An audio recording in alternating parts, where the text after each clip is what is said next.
What's up, everybody? Matt Gajewski here, back again with the Awesemo channel. And today we're talking some prize picks ahead of the Week 12 college football slate. Before we get started, make sure to hit that thumbs up button, subscribe to the channel, and hit the notification bell so you know when this and all other content goes live. Heading over to the prize picks platform, we have 4 props up, 4 props down for you today. And we are going to start things out with Boston College taking on Florida State. On the bottom right hand of the screen, you're going to see Phil Jurkovec, Boston College quarterback, 227.5 yards. This is one we are going to go over on. First and foremost, Jurkovec has missed most of the year due to injury. Kind of a surprise return a few weeks ago, actually. Most thought he would be out for the year. But you look at him just from a raw passing perspective, he averages 185.5 passing yards on just 15 attempts. Obviously, that depressed by the injury. But Jurkovec, throughout his career, has been a prolific passer for this Boston College team. And we've actually seen Boston College change quite a bit since they had to move over to Grossel during the Jurkovec injury. They've slowed their pace and they've been considerably more run heavy. Now, looking back to last year, this is a Boston College team that played up-tempo, very pass heavy. And it's a spot where we've seen them regress back towards their style of play from 2020. So automatically, you should see a Boston College team running more plays, passing more, and then they're facing Florida State. They're 1.5-point favorites. The game is a 54.5-point total. And Florida State certainly doesn't scare you. On the other end, they've allowed 300 yards back-to-back weeks to Devin Leary and to Tyler Van Dyke from Miami. So it's a spot where you could definitely look towards the over here on a depressed passing prop for Phil Jurkovec. Going to our next props, we have a series of rushing props, a couple underpriced ones to get to.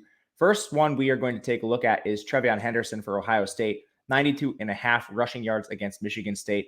Last week, the score against Purdue looked a little bit closer than than was advertised, but you dig into that game a little bit. Ohio State controlled it basically right from the jump.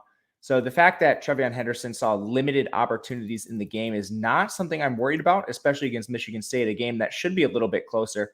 It is a 19-point spread, but again, Michigan State's been a good team this year. So I think they can keep it a little closer than Purdue might have. Now, TreVeyon Henderson, 13 carries last week. Mayan Williams popped up for 14. They were both extremely efficient. And you still have Henderson. He's averaging 103 rushing yards on just 16 attempts per game this year. And it's something that you could look to efficiency-wise. You could look to this if the game stays closer. Henderson's definitely the guy they've shown a willingness to give the ball to. In the 2 prior weeks, Henderson outcarried Mayan Williams 28-3 and 21-1. So when games are close, it's Henderson they're leaning on. He projects over this just on raw efficiency, but if you give him a full workload, he absolutely smashes this. Michigan State has a decent run defense, but again, Henderson's gotten it done in much more difficult matchups. His prop is just too low right now. Next, we are going to head to Clemson, where we have Will Shipley, 67.5 rushing yards. This is one we've taken advantage of multiple times this year with Shipley. He's been hurt on multiple occasions, and when he comes back, he handles a full workload. We've seen him over 20 carries multiple times. The thing this week is Shipley again missed last week's game against UConn. Clemson held out a lot of starters in that game. They're a very banged up team, so it was no surprise that Shipley didn't play. Their coaching staff came out after the game and said most of this was due to the matchup. Shipley was available if needed, but again, UConn, they absolutely blew him out. So Shipley's been the lead back over the course of the year. Right now, he's projected basically right on his season average for rushing 62.5 rushing yards. What he averaged, you see the projection here, 67.5. But when he receives that full workload, he easily eclipses this in terms of projection. You look at the matchup for Clemson. Wake Forest has one of the worst run defenses in the country. This is something we've exploited week in, week out. And they're continuing to allow 209 rushing yards per game to opposing teams. Shipley should be able to take advantage of this matchup. We've seen far weaker teams like Army do so. So hitting the over here with Shipley makes a lot of sense. And then we do have an under. We actually do have an under. I know a lot of people like the overs here, but unders can be sharp as well. Going way down the list, we are going to go to South Carolina. If I can find it on my screen, I remember this one's close to the bottom. Here it is. Zaquandre White. We have Auburn taking on South Carolina here. Zaquandre White is projected for 60.5 rushing yards. This is a tough spot for me to get to overall. One, because Auburn plays fairly solid run defense. And then when you look to South Carolina, they're still touchdown underdogs. And it's a spot where Auburn plays pretty good run defense. And then you have a three-way timeshare at running back between Kevin Harris, Zaquandre White, and Marshawn Lloyd.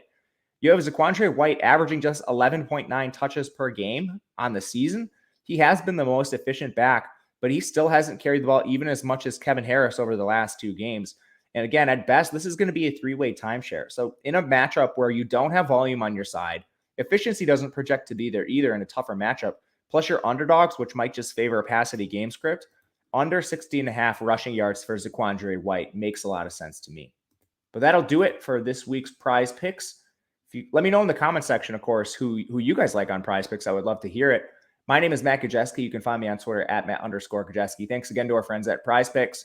We will see you guys again next time.